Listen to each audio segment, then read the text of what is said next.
विश्व भारती में एक रिक्रूटमेंट निकली हुई है, ठीक है। तो उसके बारे में आज हम लोग डिटेल में डिस्कस करेंगे कि कैसे फॉर्म भरना है, क्या पोस्ट हैं, क्या आप लोगों को एलिजिबल आप लोग हैं या नहीं हैं, है ना, या फिर हैं तो कैसे क्या अप्लाई कर सकते हैं, कितनी फ़ीस है, सारी चीज़ें डिटेल में बात करेंगे। तो स्टार्ट करते हैं, ठीक है। विश्व भारती इंस्टीट्यूट आप लोगों को पता ही होगा, विश्व भारती एक्ट 1951 के अंडर में गवर्नमेंट ने बनाया था। और ये जो पोस्ट हैं ये सारे नॉन टीचिंग पोस्ट हैं, ठीक है। तो सबसे पहले हम पोस्ट ही डिस्कस करते हैं, ओके। तो जो पोस्ट अवेलेबल हैं, रजिस्ट्रार है, ठीक है, ये एक पोस्ट है, अनरिजर्व्ड है। फाइनेंस ऑफिसर ये भी एक पोस्ट है, अनरजिस्टर्ड है, ये भी सॉरी अनरिजर्व्ड है।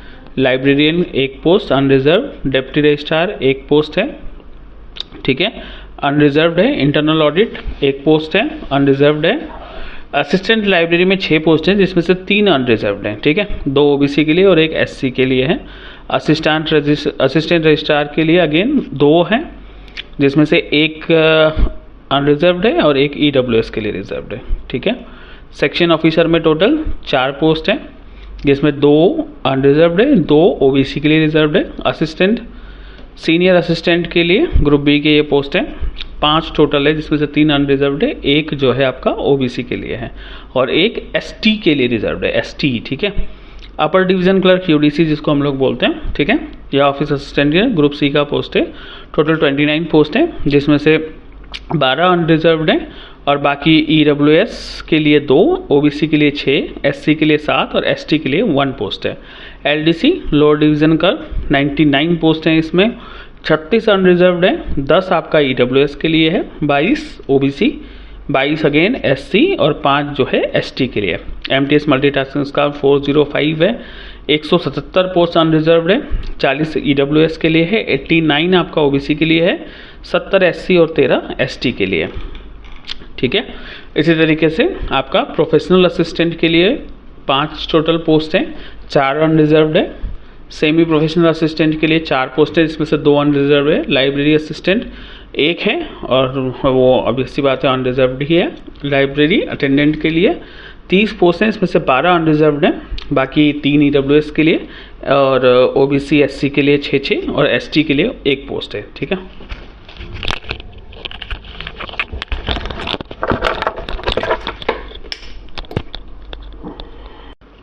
फिर है हमारा लेबोरेटरी असिस्टेंट, इसमें 16 पोस्ट हैं, 7 अनरिजर्व्ड है।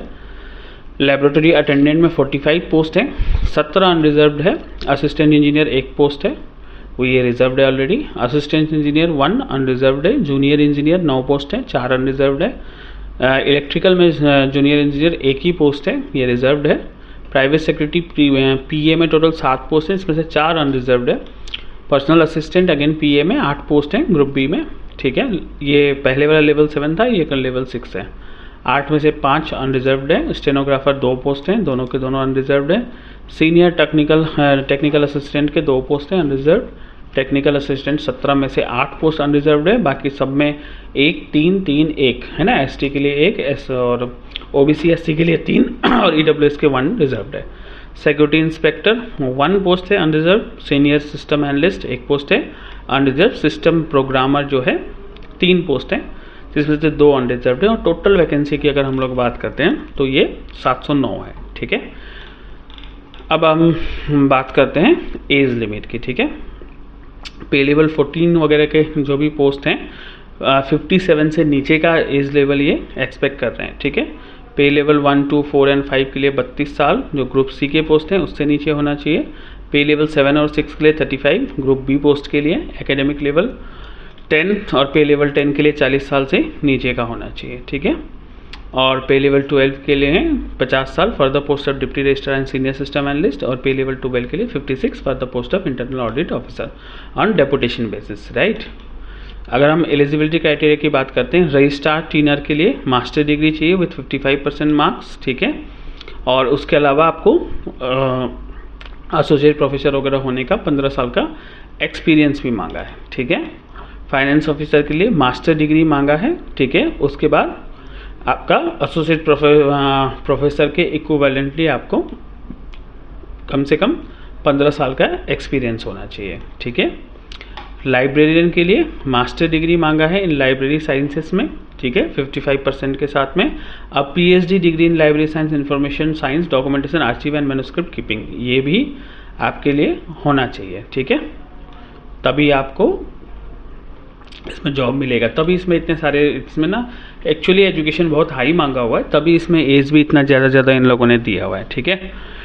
डेप्टी रजिस्ट्रार के लिए ग्रेजुएशन मास्टर्स विथ 55% और 5 years of administrative experience as assistant registrar और in equivalent post in the pay level 10, 7, 6 और एबव, ठीक है। इंटरनल ऑडिट के लिए डेपुटेशन बेसिस में officer belonging to audit and account service और other similar organise account in central and state government holding annual post on regular basis, तभी आप इसमें अप्लाई कर सकते हैं। असिस्टेंट लाइब्रेरियन के लिए master degree in library science, ठीक है, या नेटो एनईटी वगैरह आपने क्लियर किया हो तभी, या फिर पीएचडी हो आपके पास, तभी आप अप्लाई कर सकते हैं। Assistant registrar again 55% marks with master degree, section officer और bachelor degree in any discipline from any recognised university, ठीक है। इसके अलावा आपका प्रोफिशिएंट इन कंप्यूटर ऑपरेशन होना चाहिए, 3 year एक्सपीरियंस होना चाहिए आपको, ठीक है, सेंट्रल स्टेट गवर्नमेंट के अंडर में। असिस्टेंट सीनियर असिस्टेंट के लिए बैचलर डिग्री मांगा है, 3 year एक्सपीरियंस है यूडीसी ऑफिस, ठीक है। यूडीसी अपर डिवीजन क्लर्क के लिए बैचलर डिग्री आपको मांगा है और प्लस 2 साल का आपका कम से कम एक्सपीरियंस आपको होना चाहिए, 35 वर्ड पर मिनट आपको आपकी स्पीड होनी चाहिए, ठीक है। एलडीसी के लिए आप bachelor degree from any recognised university बोलता है, ठीक है। इसके अलावा इंग्लिश टाइपिंग आपकी 35 वर्ड पर मिनट होना चाहिए और प्रोफिशिएंसी इन कंप्यूटर ऑपरेशन ये आपके पास में होना चाहिए, ठीक है। आगे बढ़ते हैं एमटीएस। इस एमटीएस के लिए एमटीएस ये हमारे काम के लिए है आप लोगों के, ठीक है। ये 10th पास चाहिए इसके लिए, ठीक है, और या फिर आईटीआई हो। Selection will be through written test and trade test, skill test, ठीक है। तो ये आप लोग इसके लिए अप्लाई कर सकते हैं अगर ऑलरेडी आप लोग एम्प्लॉयड नहीं है, मास्टर्स वगैरह नहीं है तो, ठीक है ना। एमटीएस ये काम का है आपका। उसके अलावा आपका प्रोफेशनल असिस्टेंट के लिए मास्टर डिग्री चाहिए या फिर बैचलर डिग्री विद बहुत सारा एक्सपीरियंस, ठीक है। लाइब्रेरी असिस्टेंट के लिए आपका बैचलर डिग्री चाहिए लाइब्रेरी एंड इंफॉर्मेशन साइंसेस में, 30 वर्ड पर मिनट आपका टाइपिंग स्पीड होना चाहिए और knowledge of computer application. Library attendant pass 10+2 plus certificate होना चाहिए लाइब्रेरी साइंस का रिकॉग्नाइज्ड यूनिवर्सिटी से, ठीक है, या इंस्टीट्यूशन से। इस तरीके से laboratory assistant bachelor degree with minimum 2 year of working experience. Laboratory attendant के लिए आपको 10+2 होना चाहिए साइंस स्ट्रीम से, ठीक है, या फिर आप 10th के साथ में कोई स्किल सर्टिफिकेट अगर आपके पास है तो आप अप्लाई कर सकते हैं। असिस्टेंट इंजीनियर, इसके लिए आपका first class bachelor degree in relevant field from recognised university, 3 year experience. Assistant engineer civil के लिए first class bachelor degree, 3 year experience. Junior civil engineer के लिए bachelor degree with 3 year experience, ठीक है। Junior electrical के लिए again bachelor degree, 3 साल experience. पीए के लिए आप बैचलर डिग्री होना चाहिए आपका और एटलीस्ट 3 साल आपने काम किया हो। Skill test norms on computer dictation 10 minute में आपको 120 वर्ड पर मिनट आपकी स्पीड होनी चाहिए, ठीक है। इसके अलावा पीए का अगेन आपका जो पे लेवल 6 का था 100 वर्ड पर मिनट की स्पीड होनी चाहिए, बैचलर डिग्री आपका होना चाहिए, ठीक है। स्टेनोग्राफर के लिए आपका बैचलर डिग्री होना चाहिए, 80 वर्ड पर मिनट की आपकी टाइपिंग स्पीड होनी चाहिए और आपको कंप्यूटर आता हो, ठीक है। सीनियर टेक्निकल असिस्टेंट के लिए मास्टर डिग्री चाहिए फर्स्ट क्लास, उसके अलावा अगर मास्टर नहीं है तो फर्स्ट क्लास बैचलर डिग्री, ठीक है, और उसके बाद में 5 साल का आपको एक्सपीरियंस हो, ठीक है। सिक्योरिटी इंस्पेक्टर के लिए आपका बैचलर डिग्री चाहिए और कम से कम जिसने आर्म फोर्सेस वगैरह में वो करा हुआ हो, ठीक है, या फिर उसके अलावा होल्डिंग आपके पास होना चाहिए LMV या मोटरसाइकिल का ड्राइविंग लाइसेंस, ठीक है। टेक्निकल एनालिस्ट के लिए बैचलर डिग्री, 3 year एक्सपीरियंस चाहिए। Senior system analyst BE BTech चाहिए या फिर MSc चाहिए विथ वर्किंग एक्सपीरियंस, ठीक है। सिस्टम प्रोग्रामर BE BTech या ME MTech चाहिए आपको, ठीक है। तो ये सारे जो है ये एलिजिबिलिटी क्राइटेरिया हैं, है ना। ये जो फॉर्म भरे जा रहे हैं ना, ये भरे जा रहे हैं NTA के थ्रू, नेशनल टेस्टिंग एजेंसी के थ्रू, ठीक है।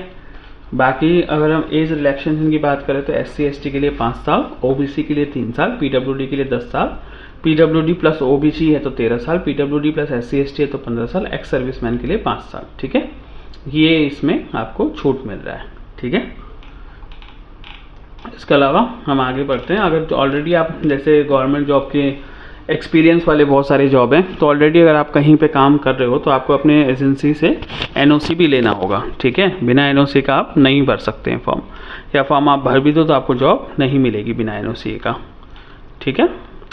Application fee group A post के लिए 2000 है, अनरिजर्व के लिए AEWS और OBC के लिए, ठीक है। SC ST के लिए 500, वुमन के लिए नील है, ठीक है। लेवल 12 के लिए 1600, SC ST 400, woman and PWD nil. Group B post के लिए 1200, SC ST 300, वुमन के लिए नील। ग्रुप सी पोस्ट, ठीक है, 900, SC ST 225, woman and PWD के लिए नील है, ठीक है। अब आगे, the weightage of the written test paper and paper 2 will be of 70% and interview personality test will be 30% only, ठीक है। ये आप लोग ध्यान रखिए। पेपर 1 और पेपर 2 के जो मार्क्स का वेट है उसका 70% होगा और इंटरव्यू सिर्फ 30% का ही इसका वेस्ट होगा, ठीक है। हर एग्ज़ाम की तरह आप लोगों को पहुँचने के लिए कोई भी वहाँ TA DA नहीं दिया जाएगा, ठीक है। NTA के थ्रू आप कर सकते हैं, बाकी नीचे मैंने लिंक दे दिया है कमेंट में, तो वहाँ पे आप लोग क्लिक करके डायरेक्टली फॉर्म भर सकते हैं। 17/4 को ये नोटिफिकेशन आई थी। 16 मई 2023 को 11:59, मतलब 12 बजे से पहले आप लोग भर सकते हैं। NTA की साइट है, डाउन कम होती है SSC वगैरह के मुकाबले, ये मेरा पर्सनल अनुभव है, ठीक है। बट फिर भी आप लोग लास्ट डेट का वेट मत करिए, है ना, टाइम से अपना एप्लीकेशन वगैरह भर दीजिए, ठीक है। बाकी NTA का सिस्टम आप लोगों को पता ही है ना। आप रजिस्टर करेंगे, फ़ोटो वगैरह अपलोड करेंगे और उसके बाद में फॉर्म भर सकते हैं, ठीक है। अगले वीडियो में हम लोग इसके सिलेबस वगैरह का बात करेंगे और पेपर वगैरह का कि कैसे तैयारी करनी है। तो आप लोग हमारे वीडियो को लाइक और सब्सक्राइब जरूर कर दीजिए। इस तरह के बहुत सारे वैकेंसीज़ हम आपके लिए लेके आते हैं, प्लस उनको कैसे प्रिपेयर करना है सारी चीज़ें हम बताते हैं। तो एटलीस्ट आप लोग लाइक और सब्सक्राइब कर दीजिए ताकि हमारा मन बना रहे।